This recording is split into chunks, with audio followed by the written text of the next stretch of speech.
Eu vou falar sobre o roteiro que eu tenho para colocar para vocês aqui, exatamente em cima de tudo que nós fizemos, do nosso trabalho. E a gente começa com a narrativa simplista da imprensa ocidental. Bem, a imprensa ocidental, durante décadas, criou um público, da qual boa parte de vocês faziam parte. E boa parte dos que não estão aqui ainda fazem parte. São pessoas obtusas, com pouquíssimo conhecimento específico sobre alguma coisa. São pessoas criadas para um mercado cibernético de baixa qualidade. São praticamente digitadores, com nenhum conhecimento profundo sobre nada, sobre tecnologia, nanotecnologia, armamento, nada. São simplesmente repetidores. Ganham um salário relativamente muito bom para isso, têm uma sociedade relativamente estruturada para isso.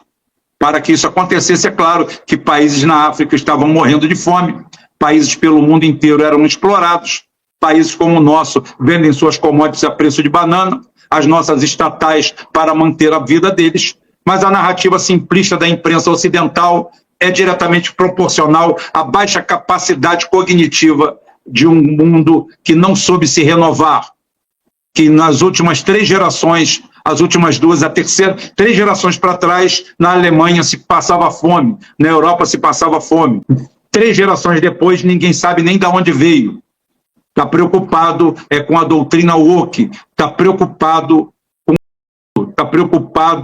com o casamento, está preocupado com uma série de coisas que não deveriam ser preocupação de nada.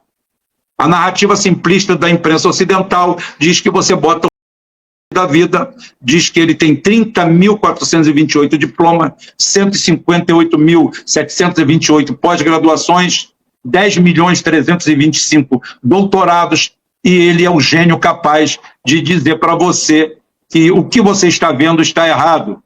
Você tem que confiar nele. Você tem que confiar nele. Você tem que confiar no grande irmão. O grande irmão é ele. Ele é que vai te dizer o que é bom. Porque ele está habilitado. Você não. Sabe por quê? É a narrativa simplista. O simplismo da narrativa que cria idiotas não vai deixar espaço para que você tenha uma capacidade ou uma massa crítica. Para isso é necessário esmagar a cabeça do Robson Farinazzo, do Rubem, do Wellington, do menino russo, de todos eles, de toda essa gente que faz esse trabalho abnegado, da nossa turma ruim, do nosso puro sangue, do velho general, de bastiões de resistência. Alguns no meio sucumbiram, talvez o cheiro do perfume de Madonna, talvez o cheiro de algumas verdinhas vindo da França, talvez qualquer coisa nesse sentido tenha sido suficiente para que essas pessoas se enchessem de amor por outras narrativas. Então a narrativa simplista da imprensa ocidental diz que você tem que respeitar aquilo que você não conhece. Como você não conhece nada, você nada tem para acrescentar. Quem veio ao meu canal foi desde o primeiro dia instrumentalizado. O armamento é esse aqui, a guerra é essa daqui, a situação é essa daqui, o xadrez é esse daqui, o tabuleiro é esse aqui e o resultado vai ser esse aqui. Mas Rubem, o professor Roscoe falou diferente. Falei, lamento, ele está errado. Como ele está errado? Ele tem 8.527 toneladas de diplomas. Você é um analfabeto, Rubem. E mesmo assim eu continuo certo, ele continua errado. O tempo é o senhor da razão. E o tempo veio e mostrou quem é que estava certo. A narrativa simplista da imprensa ocidental não contava comigo, não contava com outras pessoas menos votadas, simples, com canais pobres, humildes, sem grandes cenários. O cenário é a minha casa, o cenário é a minha sala.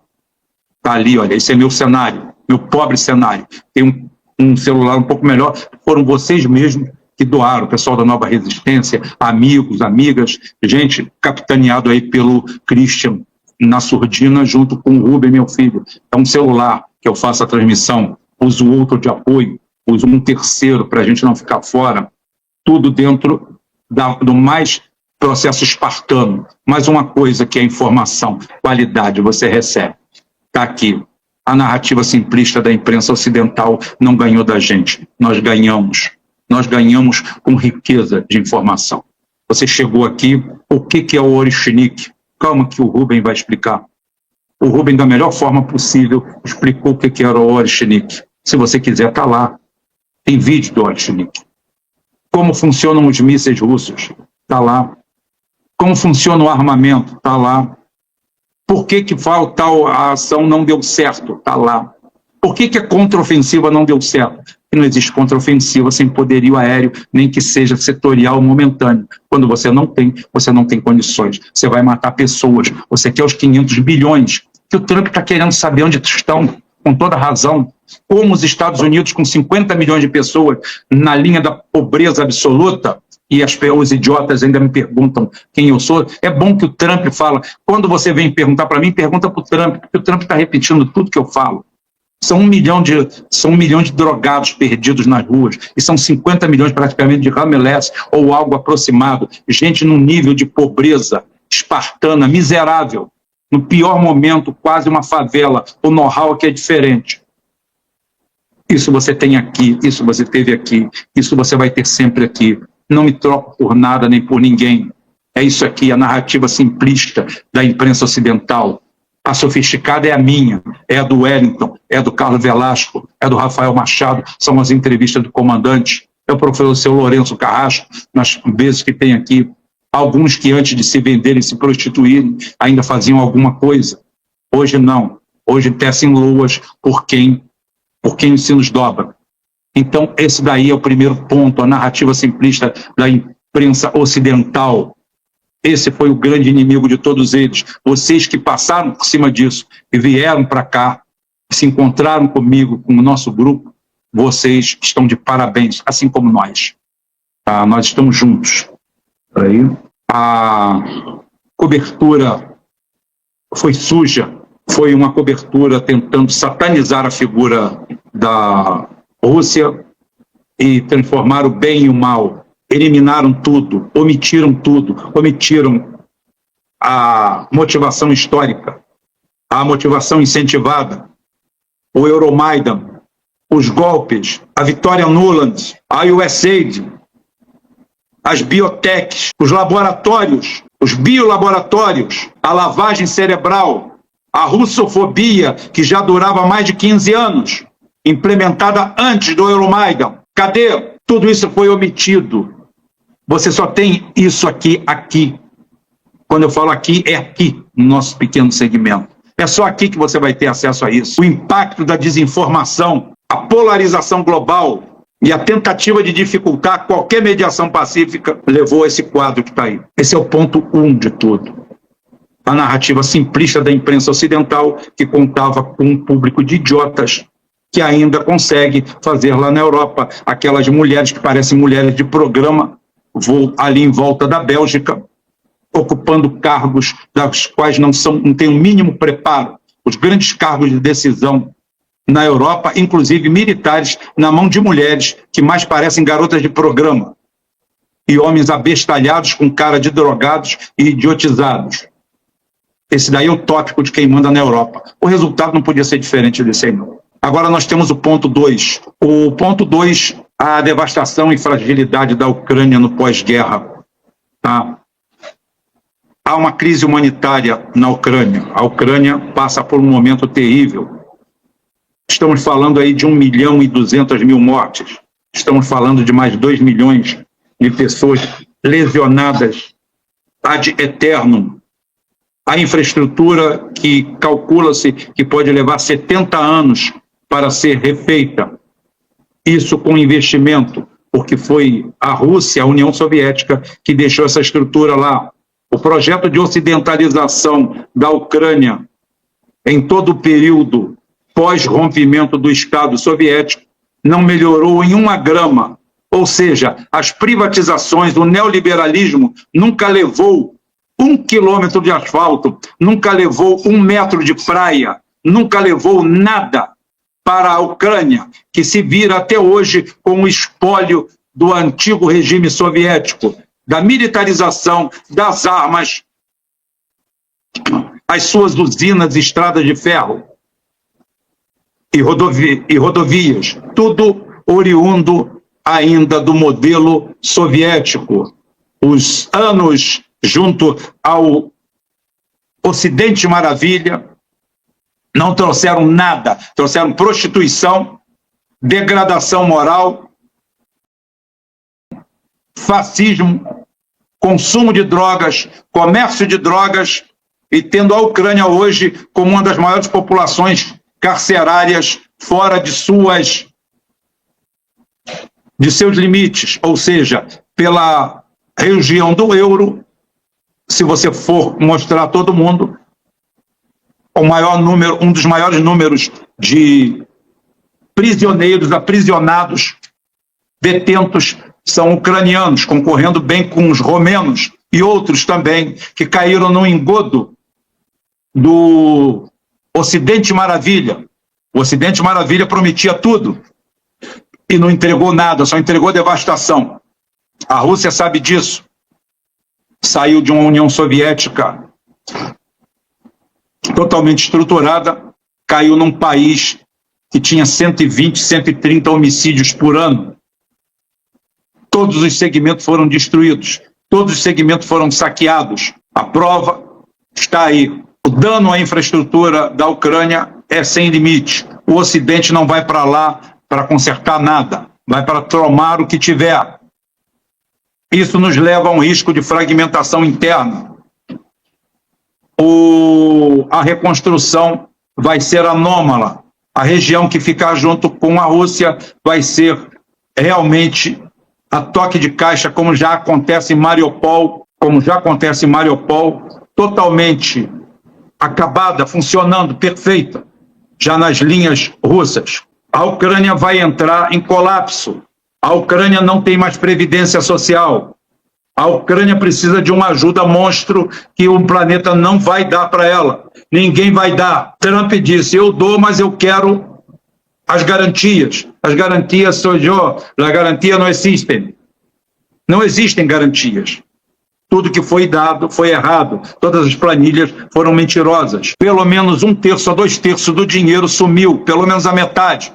Não foi para lugar nenhum. O risco de fragmentação, da destruição, da quebradeira, de que a Rússia fique até Odessa, ou da Odessa, como nós falamos, e daí para cima tem que fazer um muro, porque senão a população ucraniana em peso vai fugir para a Rússia. Quero agradecer a vocês que estão aqui. A Ucrânia está totalmente destruída. A Ucrânia está totalmente destruída, está desestruturada. O pior de tudo não é destruída, é desestruturada. E os caminhos não apresentam nenhum tipo de solução. O terceiro ponto dessa guerra, nós temos que ver o planejamento, o pragmatismo, as alianças estratégicas e toda a resiliência russa. Quando eu falei que a Rússia massacraria a Ucrânia, eu não dei a velocidade, não dei o tempo, não dei nada. Falei apenas uma verdade. Uma verdade. A Rússia se tornou um Estado extremamente resiliente, se preparou para isso. Houve pragmatismo. Alianças estratégicas foram feitas. Durante 3 ou 4 anos, eles travaram a economia, engessaram a economia. Toda a Europa, os tontos da Europa, não viam o que estava acontecendo embaixo dos seus narizes, mas eu já falava. A gente, na nossa análise, já falavam, a Europa está ferrada, os Estados Unidos estão ferrados. Brexit é para não pagar 90 bilhões de dólares que o Reino Unido não tem. Vamos sancionar a Rússia? Vamos embora.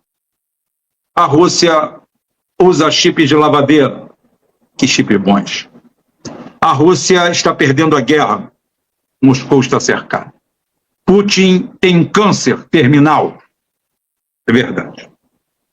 Putin morre amanhã. É verdade. Tem só isso? Não, tem muito mais coisa. Tem muito mais coisa. A Rússia provavelmente deve durar poucos dias. Por quê, Rubem? Porque a Rússia não tem como sobreviver.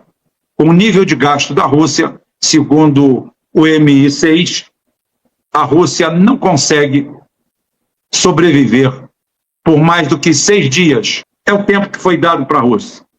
6 dias. Isso foi em 2022, em março.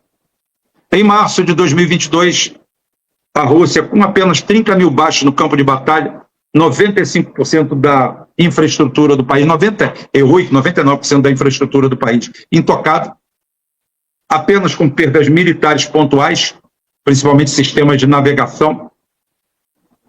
Eis que Putin prepara em Istambul, junto com Erdogan, um armistício. O novo Minsk, que já tinha sido traído lá atrás por Angela Merkel e por toda a quadrilha ocidental. Angela Merkel também é um grande pote de cocô. Acabou com a energia nuclear limpa da Alemanha, fez todo o deverzinho de casa, mostrando que ela tinha cara de idiota, jeito de idiota, e era uma idiota. Porque o grande mérito dela foi pegar um momento de commodities na China tão bom quanto que nós pegamos, um gás russo barato, e aí pareceu o milagre daquela anta. Aquela Dilma, com fala do bigodinho, realmente mostrou quem era, uma besta quadrada. Está aí. A Rússia se adaptou a tudo. Ela existia, ela sabia o que ia acontecer. Cada movimento no tabuleiro de dama do Ocidente, porque o Ocidente jogou dama e o outro lado jogou xadrez. A Rússia sempre jogou xadrez. Aonde está a economia russa? Está muito mal. As empresas ocidentais procurando mais lucro no mercado de papel de faz de conta do Ocidente, das grandes empresas americanas que são ricas no papel, todas elas saíram de lá, largaram a Gazprom, largaram outras, como a Repsol, foi uma das últimas a sair, vendeu com bastante prejuízo seus ativos na Repsol, para depois descobrir que era tudo um golpe. Caíram. Perdeu, mané. Perdeu. Perdeu, é assim. A Rússia se adaptou a tudo isso. E o nacionalismo bateu alto. Sim, a Rússia só é o que é, a China só é o que é, pelo nacionalismo. É o nacionalismo que mantém o país em pé. É aquilo que você pode entregar para o país, sabendo que o país vai te entregar de volta em algum momento. Não o que nós temos aqui, em que ninguém entrega nada para a gente. Só nos sabotam, cada vez mais. Mas eu falei que não ia falar muito daquilo. Passado 3 anos, hoje todo mundo tem que se curvar e saber que a Rússia é uma potência mundial soberana. Não caiu em colapso econômico nenhum. Manteve as rédeas de sua economia, manteve a estrutura da sua dívida, manteve todos os investimentos, e mesmo com 27 mil sanções, vai muito bem, obrigado. E na economia do mundo real, ela é a 4ª economia do mundo. Não é a economia de faz de conta do vai e volta, do dinheiro que vai e que volta. O dinheiro bumerangue, que faz com que o capital, o PIB americano suba 30% artificialmente. Não existe nada ali para manter aquilo. A produção de petróleo é falseada. Tudo é falseado nos Estados Unidos. Tudo, tudo, tudo, tudo. Não houve colapso nenhum. A Rússia caiu para cima, como a China caiu para cima, como a Europa entrou em franca decadência. Tudo isso previsto pela gente. Eu estou aqui fazendo a leitura de 3 anos de uma guerra que acaba agora. Acabou oficialmente? Não. Ainda tem pedaços de nacos do Ocidente peitando. Hoje foi muito interessante ver o Macron embaixo das patas de Trump. Mais uma vez eu tenho que enaltecer pontualmente o Trump, o senhor da guerra, o cavaleiro do apocalipse, que promove a paz pelo mundo, enquanto pacifistas igual a Lula pedem para que desçam a bodurna em velhos, em crianças, em qualquer um. Que anacronismo, né? A que ponto nós chegamos? Um sujeito como o Trump, visto como um fanfarrão, um falastrão, um canalha, e o Lula, um ser de luz, que a única coisa que prega é o ódio que lhes corre pelos cantos da boca, diluídos, é claro, em algo mais etílico. Temos tudo isso, a reafirmação da Rússia como potência soberana, resistente a colapsos econômicos, porque tudo foi previsto. Nós falamos isso aqui. Vá, assista, você pode assistir. Tem praticamente todo dia, desde dia 24 de fevereiro de 2022. Estamos aqui, entregando o produto. Lamentavelmente, 1.200.000, 1.300.000 pessoas mortas depois disso. Milhões de pessoas, fora outras tantos milhões de pessoas fora da sua terra. É o preço de acreditar num palhaço, em vários palhaços. O ponto 4, podemos colocar como a China, como um ator global, mediadora, oportunista, claro, porque ninguém é criança, ninguém é bobo, e a China não vai fazer nenhum tipo de movimento que não seja para pegar alguma vantagem, porque o mundo é assim, as coisas são assim. Quem empareda os outros é você. Não é você que vai esperar que o seu comprador, o outro lado da mesa, que vá ter o conjunto de normas éticas para salvar o seu modelo. Quem tem que fazer isso é você.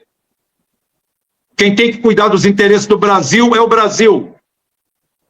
Só que aqui nós já temos uma quadrilha, uma gangue, tipo Sérgio Moro, tipo essa gangue toda, a mídia, essa mídia alternativa, todos eles, o SE, tá? Outros ONGs, todas elas em cima de um movimento. Então, pessoas como eu, como os nossos pequenos canais, ficam isolados. Mas está aí, a China é o mais novo ator, não, protagonista global. É uma mediadora, sim, que tira proveito. As redes econômicas chinesas são baseadas em riqueza, não são baseadas em criptomoedas, não são baseadas em dinheiro de faz de conta, não são baseadas no risível ranking, onde a Aramco, a empresa mais rica do mundo, que produz mais dinheiro no mundo de verdade, é a 4ª ou 5ª maior empresa, atrás até do Google. O Google, comparado com isso, não vale nada. Mas não importa, é o valor fictício, é esse valor que entra e sai, ao mesmo tempo, por um lado e pelo outro, no PIB americano, e insufla o mesmo para você achar que é alguma coisa. As redes econômicas chinesas são todas baseadas em riqueza, riqueza de verdade. Não é o Bitcoin, não é o blockchain, não é o cofre vazio. Não é a manipulação, não é o Vale do Silício, não é uma nova Enron, não é uma nova farsa, não é um novo Lehman Brothers, não é nada disso. É simplesmente a tragédia do dia a dia de um continente que simplesmente desaprendeu a trabalhar. Ninguém quer saber de trabalho, ninguém quer saber de absolutamente nada. Todo mundo quer ganhar dinheiro sem trabalhar.